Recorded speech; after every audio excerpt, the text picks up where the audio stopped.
Chidiogo was broken. For several days, she would lock herself up in her room, just crying and weeping profusely. She would not even remember to eat sometimes.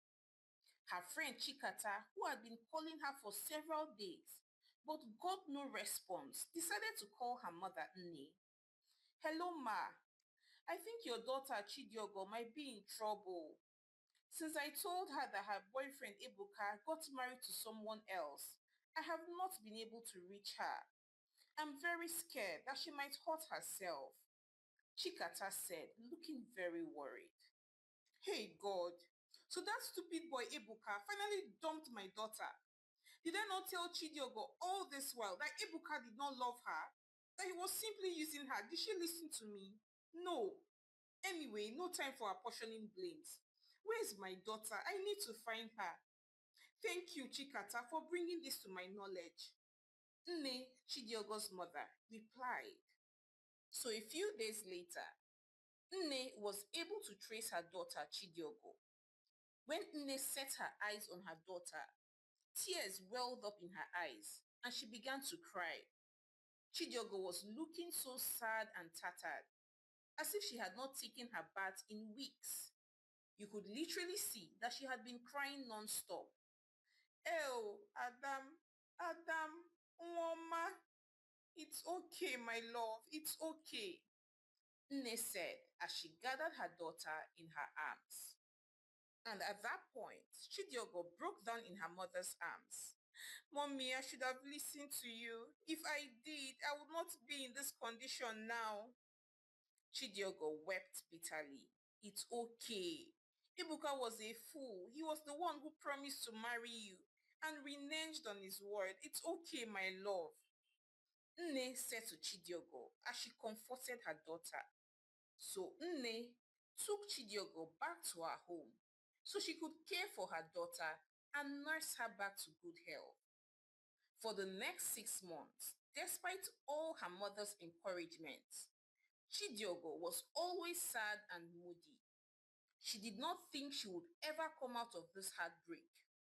Chidiogo never went out of the house. She just stayed at home all day, pressing her phone and stalking Ebuka and his sisters. From what she could see on social media, it seemed like Ebuka was having a good life in Canada. She could see his pictures and his life seemed to be perfect. She was also busy stalking his sisters, Amara and Ada, and their life seemed very perfect as well. Even Ebuka's mother looked very healthy and happy too. She was always at one event or the other, having fun and enjoying Chidiogo's kidney. Chidiogo was always sad.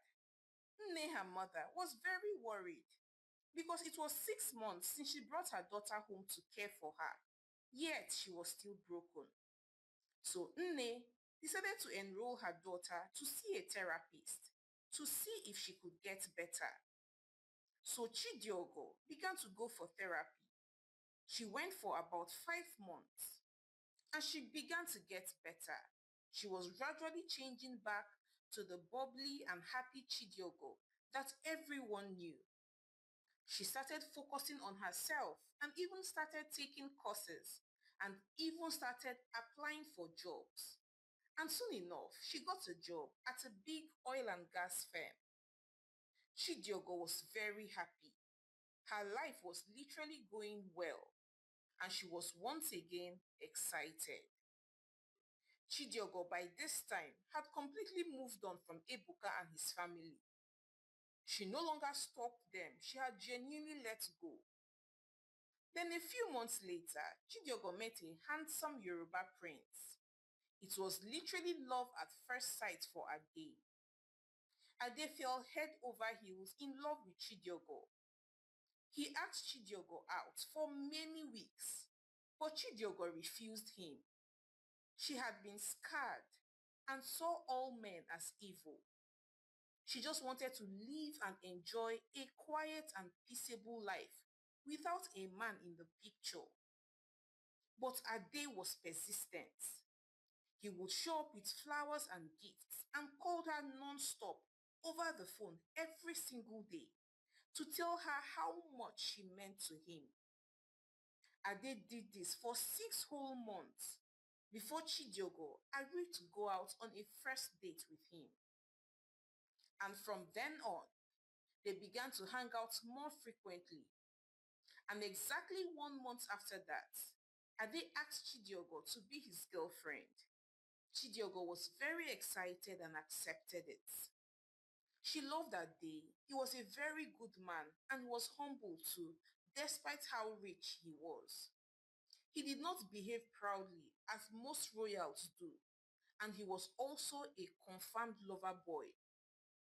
Chidiogo had already zeroed her mind. She did not know if Ade was going to ever ask her to be his wife. She did not even want to think about it. Instead, she just wanted to enjoy her relationship in peace, regardless of where it was headed. This time, she did not even try to be a wife material like she did with Ebuka. Rather, she carried herself like a princess and allowed Ade to love and pursue her like a man would. Chidiogo told Ade all her experience with Ebuka, her ex, and how she had even given Ebuka's mother a kidney. But Ade did not mind. He still loved her. He looked at her straight in the eyes and said, "Babe, if your kidney ever fails, I will get you 2 more kidneys." Ade said endearingly, and this made Chidiogo's heart melt with love. And to her surprise, barely 2 weeks after she started officially dating Ade proposed to her. He told her that he wanted to marry her. Chidiogo was shocked as tears streamed down her eyes. She accepted his proposal instantly. And exactly 3 weeks from that day, Ade and Chidiogo both got married. They both got married in a very lavish wedding ceremony. As a matter of fact, their wedding was so big that politicians and the elites in Nigeria were all in attendance. Chidiogo was so happy. And after their wedding, Ade took Chidiogo to Dubai for their honeymoon. Chidiogo was so excited.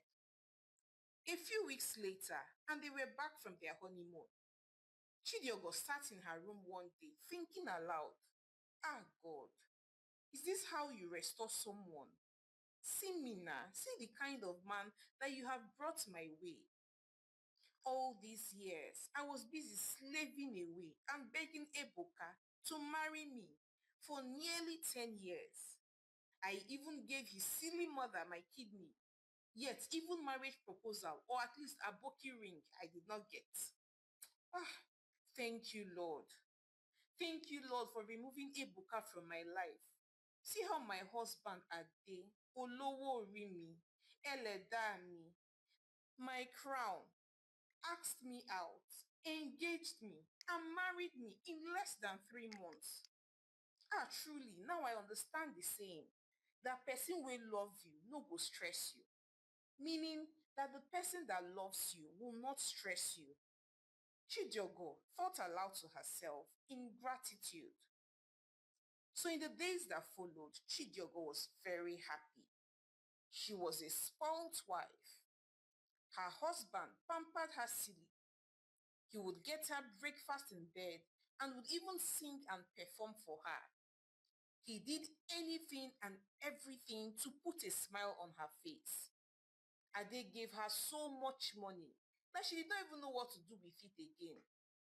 Chidiogo was very happy, and barely 6 months later, she got pregnant and gave birth to twin baby boys.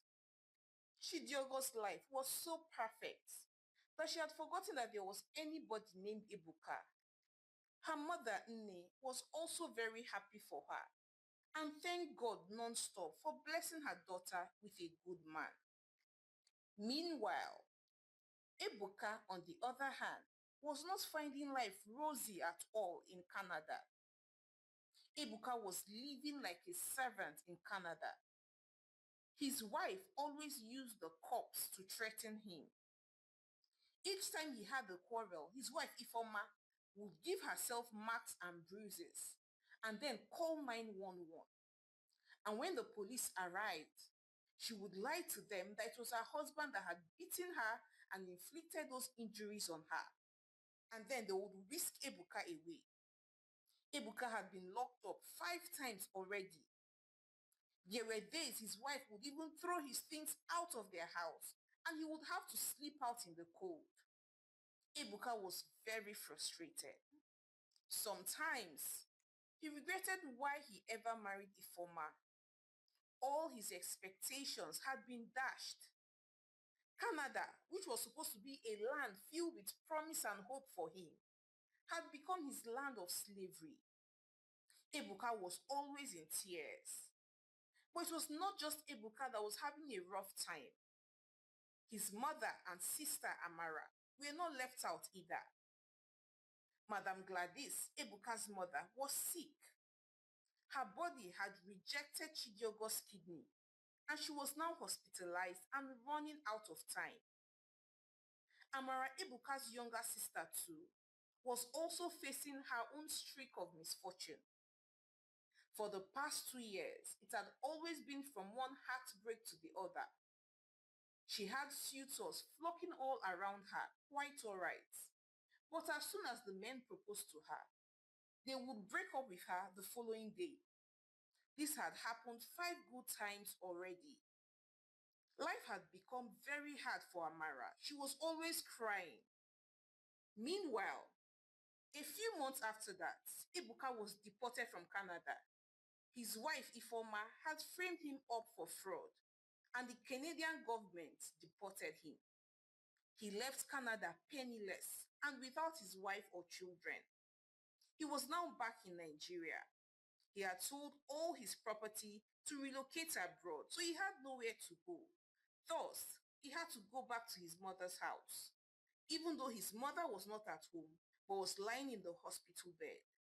Ebuka and his family did not know why their once perfect lives had turned upside down overnight. So Amara and Ebuka began to go from one prayer house to the other, seeking help and divine intervention. They did not want their mother to die, and they wanted their fortune to change. Amara was sick and tired of men proposing to her and breaking up with her the following day. Ebuka, on the other hand, could not get a job since he came back to the country. He had been living with his mother and off the money from her pension. But even that was running low because their mother's hospital bills was gulping most of her money. They had even started selling her properties one after the other, just so they could pay her hospital bill. Amara and Ebuka were convinced that their problem was a spiritual one, so they intensified in their search for answers. So after several visits to different prayer houses, the pastors told them the same thing and said, "Mr. Man, I hear a voice crying out against you. It seems like you hurt someone in the past, and even though you thought that you had gone scot-free, you did not. And everything that is happening right now to both you, your mom, and your sister is as a result of what you did to that young lady, and also the role your mother and sisters played. And until you seek for that lady's forgiveness, there is nothing that would get better. Nothing will change. As a matter of fact, your life would even get worse." The pastor said sternly, "Ah, brother, are you sure it is not Chidiogo? Is that why all my suitors are running away from me? And mommy's body is rejecting her kidney? Also, is that why all these bad things are happening to you? Ah, brother, we need to beg Chidiogo. Please, let's beg her. I want to marry, and mommy cannot afford to die.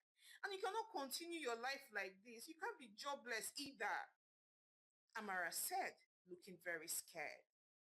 Throughout that night, Ebuka sat in his room, lost in thought.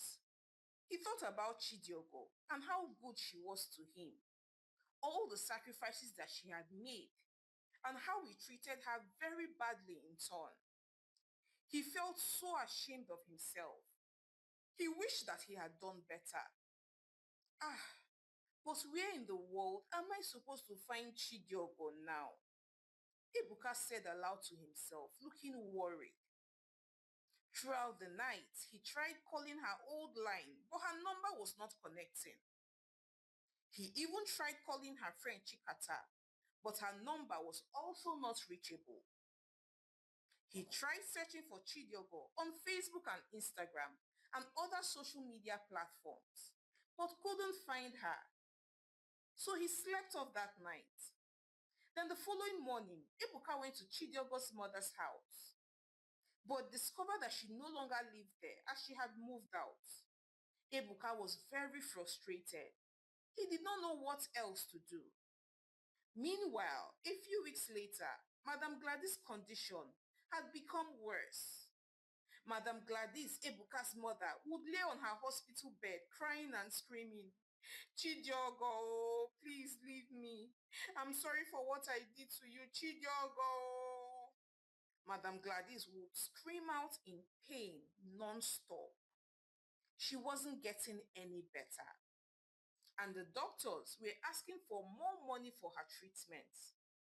So Ebuka had no choice than to sell his mother's house where they lived so that they could raise money for her treatment.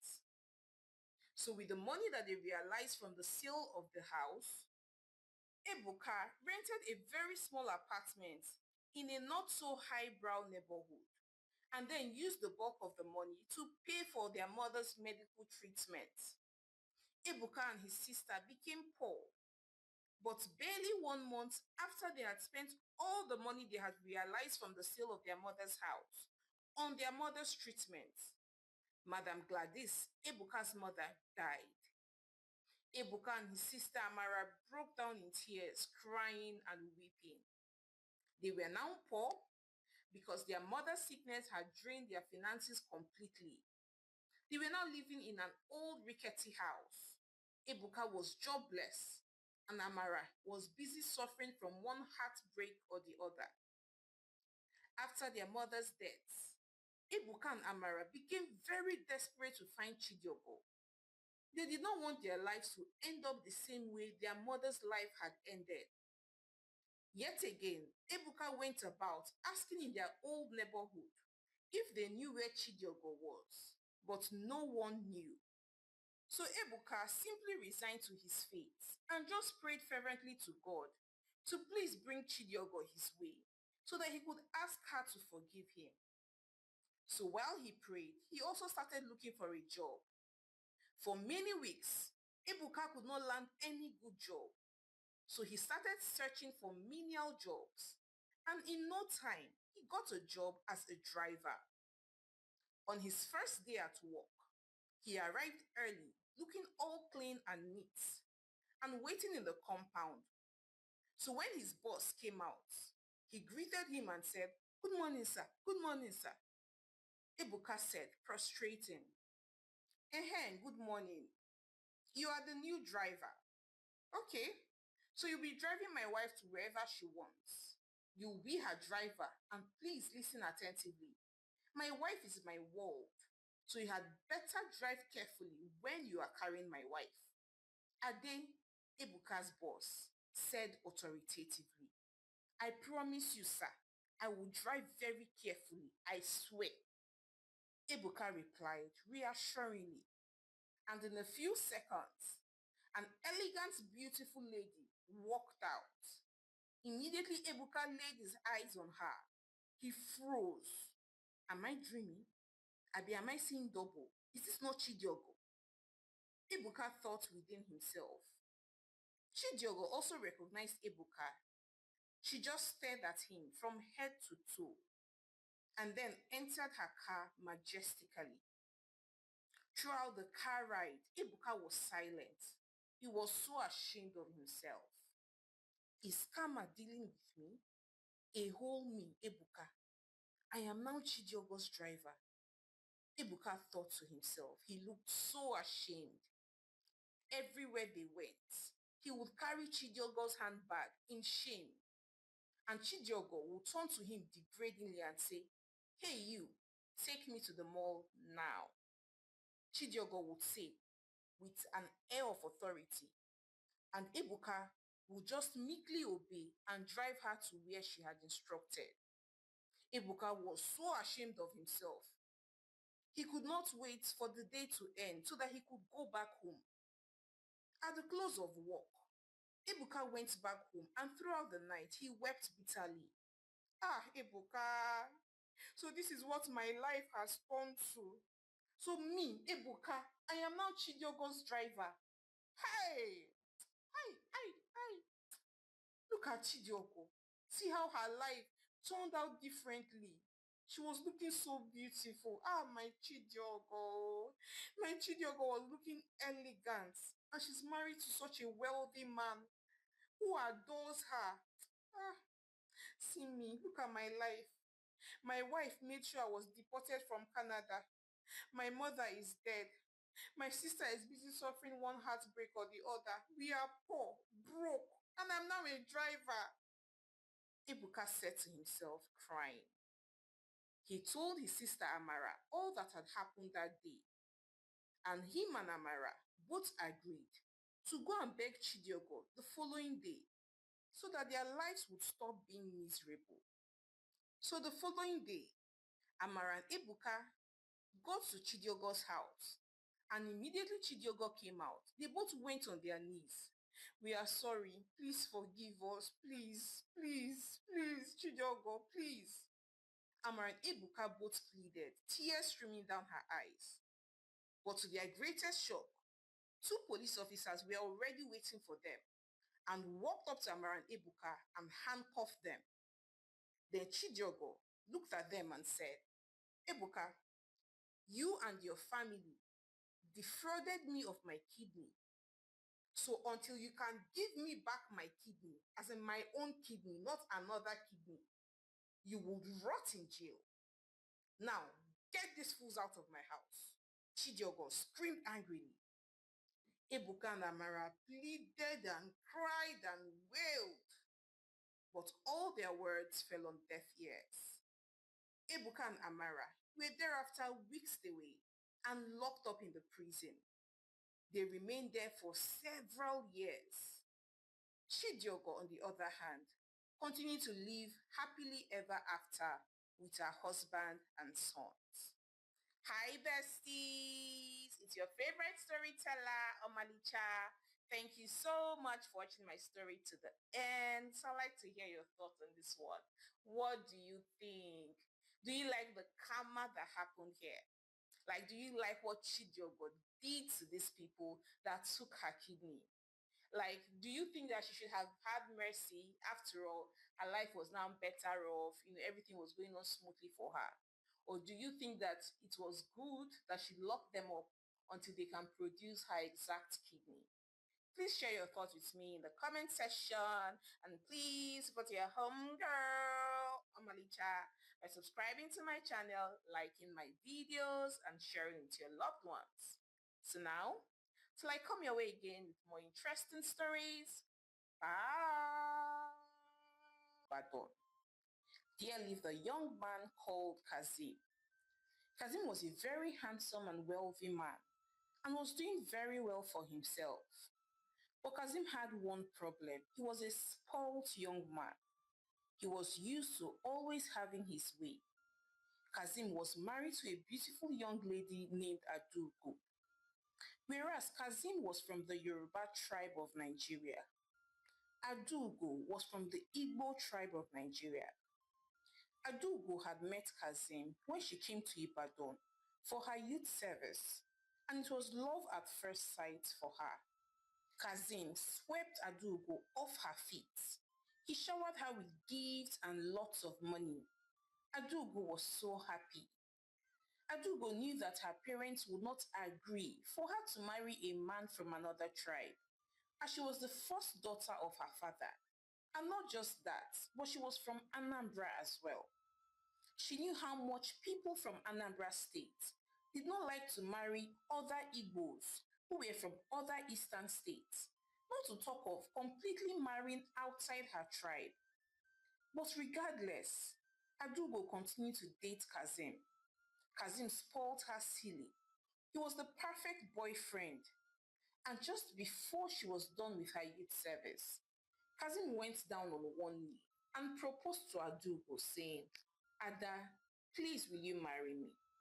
Kazim asked very nervously and excitedly at the same time. And Adugo replied happily, I will marry you, my love, I will. Adugo said very happily as she hugged Kazim. But a few days later, Adugo sat on her bed looking very worried.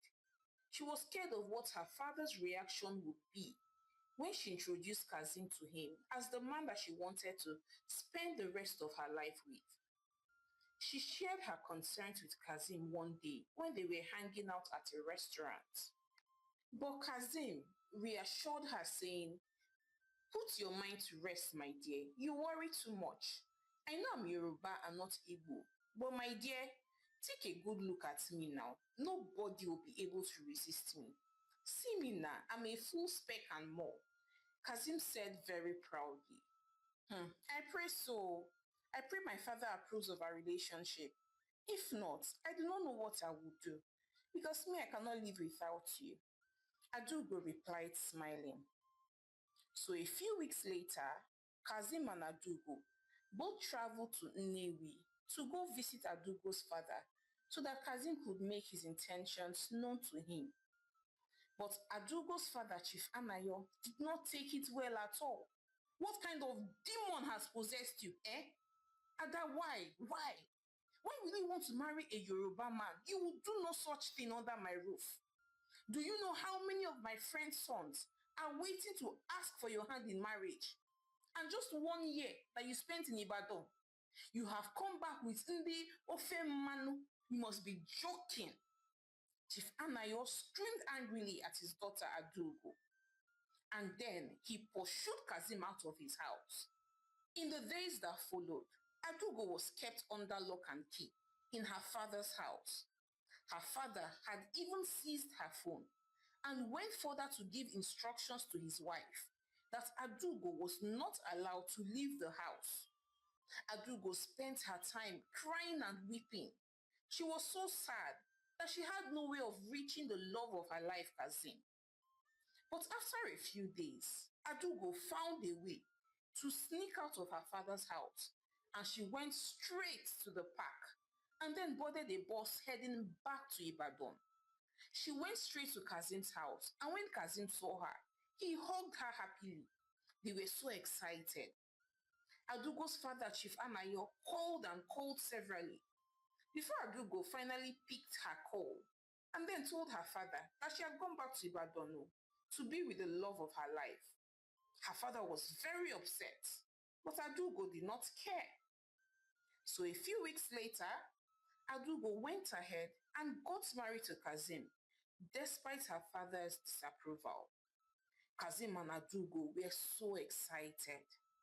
The first few months of their marriage was full of bliss and happiness, and Adugo thought it wise to reconnect with her family and beg for their forgiveness. After all, she was already married and there was nothing anybody could do about it. But her husband, Kazim, refused. He was still very upset about how his in-law, Chief Anayo, had treated him.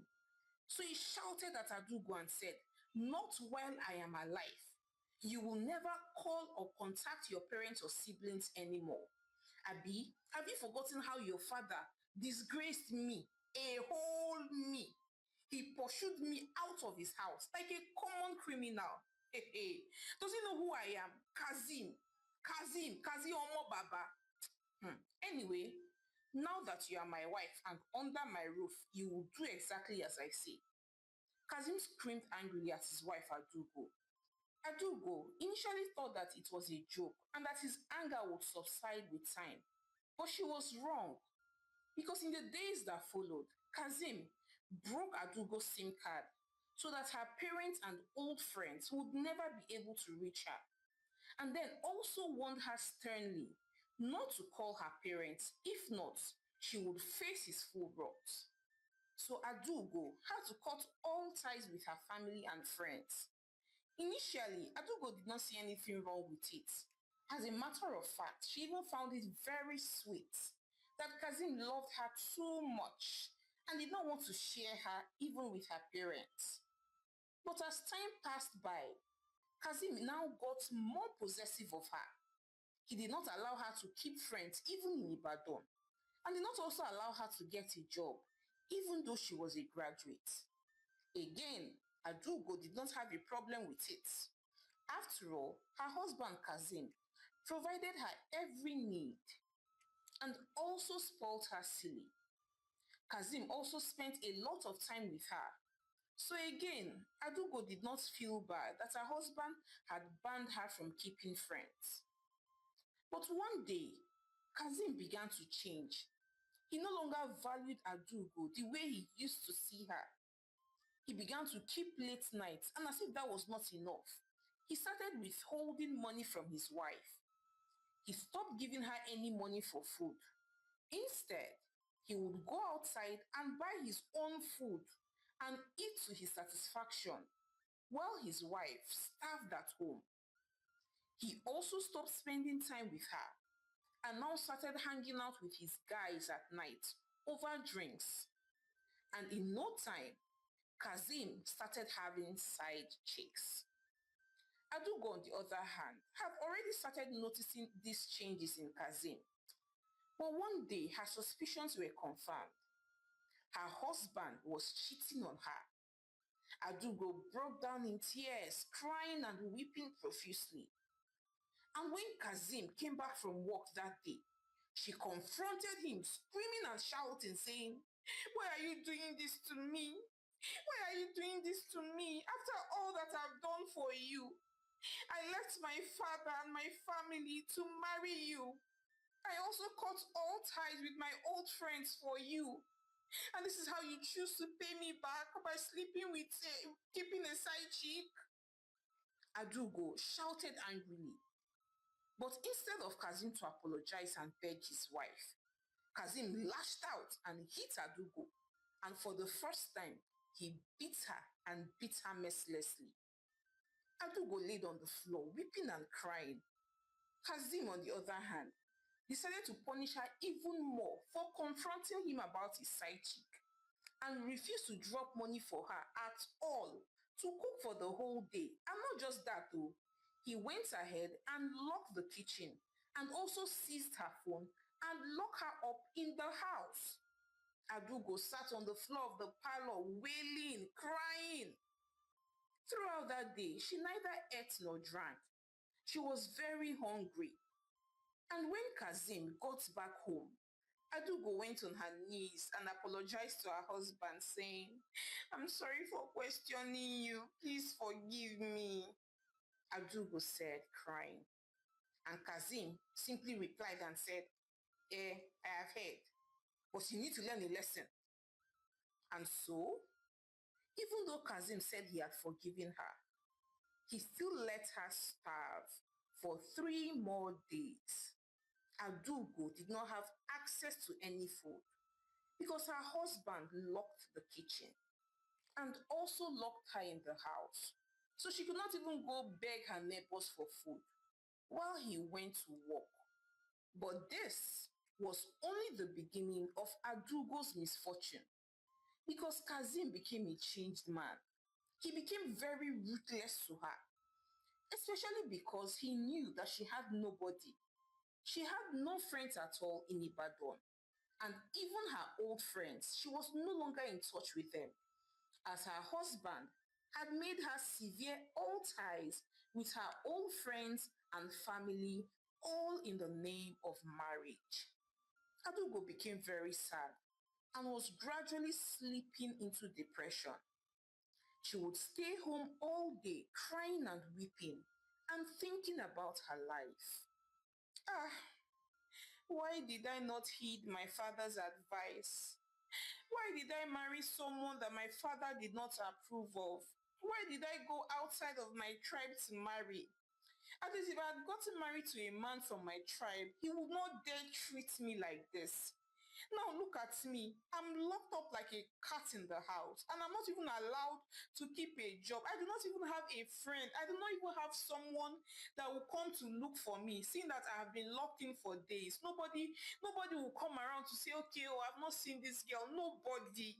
Ah, Adugo said to herself, wailing profusely. And things continued like this for Adugo.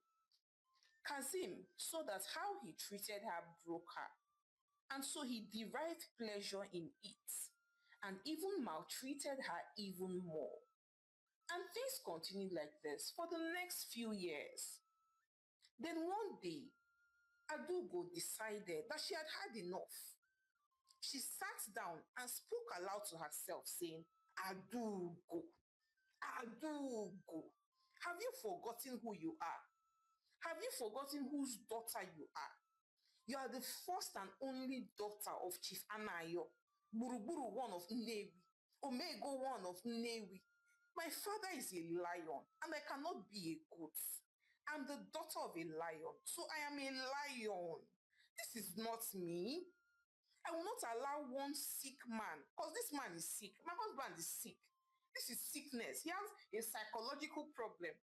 I will not allow this man make me depressed or turn me into a sad, lonely woman, locking me up like a mad woman, like a common prisoner. Adugo said aloud to herself angrily.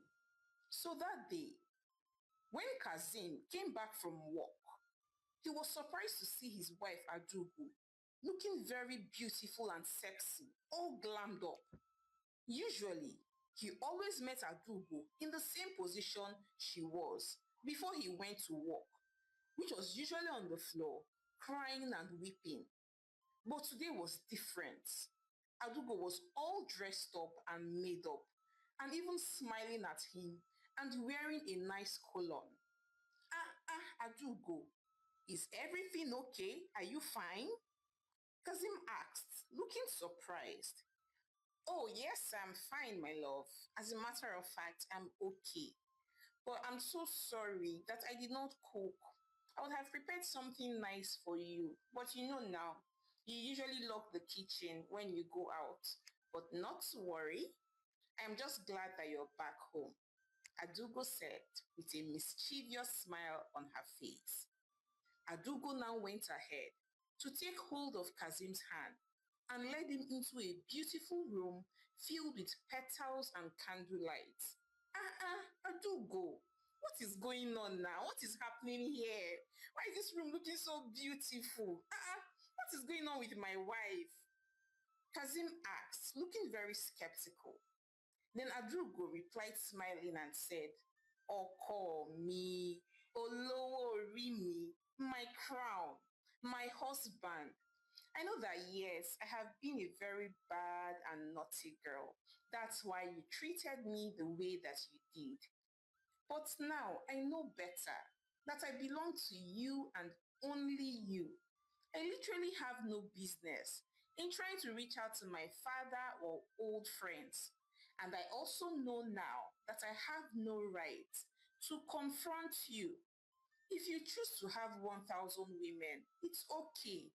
After all, you are a man, and it is your right to have as many women as you please.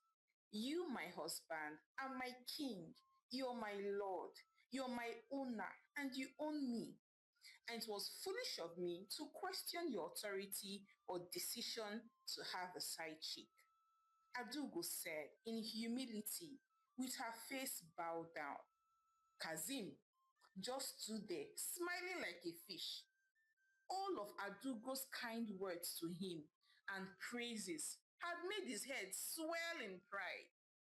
And he immediately hugged his wife Adugo affectionately. And before they knew what was happening, they ended up on their matrimonial bed. Adugo laid on the bed beside her husband, smiling happily. Her plan was coming together perfectly. And from that day onwards, Kazim began to change and became very soft-hearted towards her. He no longer locked the kitchen doors and even began spending time with her and showering lots of gifts on her, It was just like when they just got married. Kazim even went ahead and apologized to Adugo, and Adugo told him that she had forgiven him. Kazim had become a changed man, and over time, Adugo won the trust of her husband again. Her next step was now to take vengeance for all the suffering that she had to endure in the hands of her husband. So Adugo moved on to the next stage of her plan. Each time her husband went to work, Adugo would ransack the whole house looking for anything of value. And in less than 1 month, Adugo was able to steal all of her husband's landed documents and even found a way to sell all his properties without him finding out. And so one day, Kazim came back home as usual, only to find his house locked. It was locked with a new key and had the inscription sold on it. His house had been sold. Kazim was very scared. He tried to call his wife, but she was not picking. Adugo, on the other hand, by this time had reached Newi. She had gotten back to her father's house. She begged her father, Chief Anayo, to forgive her, and he forgave her and welcomed her back home. Meanwhile, a few days later, Kazim realized that he had not just lost his residential home, but he had lost every single thing that he had. All his properties had been sold, and he knew who was responsible for that. He knew that it was his wife, and he knew exactly where she would be, in her father's house. But he was too afraid of Chief Anayo, her father, to go looking for her in Newi. So Kazim just broke down in tears, crying and weeping profusely. He was too heartbroken. He never thought that Adugo would be able to do something like this. He never knew that she had the liver, the heart to pull this kind of stunt on him. He was so sad. Shortly afterwards, he lost his job because he could not concentrate, and his company had to let him go because he was making too many mistakes. Kazim was broken. He wished that he had treated his wife differently, and maybe his life would not have gotten so bad. Hi, besties! It's your favorite storyteller, Omalicha. Thank you so much for watching my story to the end. So I'd like to hear your thoughts on this one.